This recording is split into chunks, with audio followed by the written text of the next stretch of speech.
Are you unsure of what red flags to look out for in a home during your showing? If you're thinking about offering without an inspection condition or want to see if the home is worth putting a conditional offer on and spending that money on an inspector, keep watching to hear the top 5 red flags to look for in a home. Of course, I am not a professional home inspector, but these are some of the things that I look out for during showings. For those of you that don't know me, my name is Sanaz Jewel and I'm a residential realtor here in the lovely Caledonia, Ontario. First things first, foundation cracks. This is a big one. During the showing, it is so important to examine the condition of the foundation and ensure there aren't any major cracks. Hairline cracks are common and may not pose a greater issue, but cracks that are larger than ½ an inch could be a problem. Another thing to keep an eye out for is whether the crack is vertical or horizontal. Horizontal cracks can be worse than vertical depending on the cause of it, so if you see this, it is best to consult with a foundation expert if you'd like to move forward with the home. Second, mold. There are different stages of mold and how dangerous they can be to your home and your health.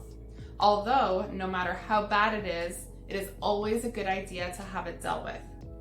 Look out for spotty black marks in the ceilings, in the walls, corners, in the basement, bathrooms, around the windows, under the sink, in the crawl space.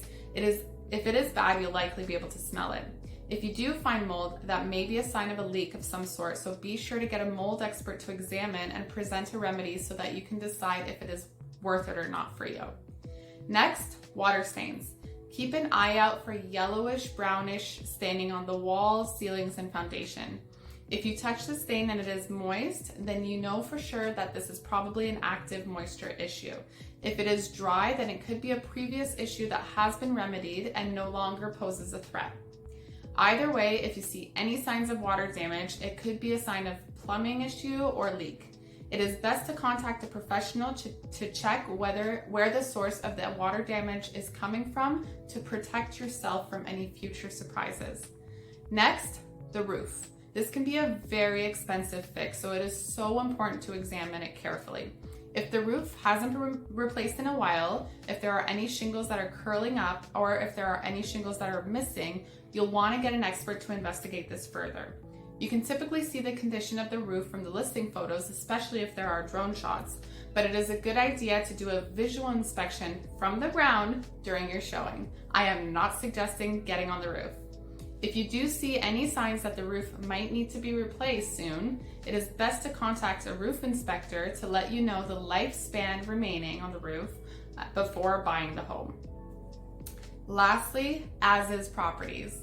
Buyer beware of as-is properties. If the seller is stating that they are selling the property as is, essentially no matter what you find during a showing or an inspection, you as the buyer will have to remedy it at your own expense.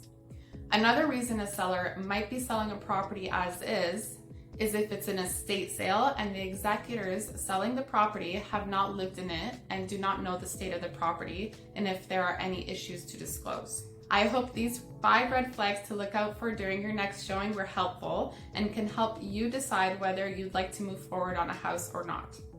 Of course, I always recommend getting a professional home inspection to ensure you're aware of all the immediate issues, what issues that may arise in the future, and the expenses associated with it.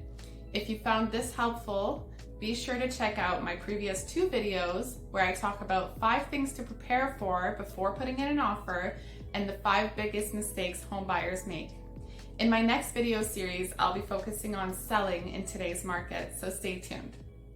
If you're looking to buy your first home or upsize from your first home and would like to find out more information about Caledonia or other small towns in Southwestern Ontario, you can reach out to me and I'd love to help guide you home.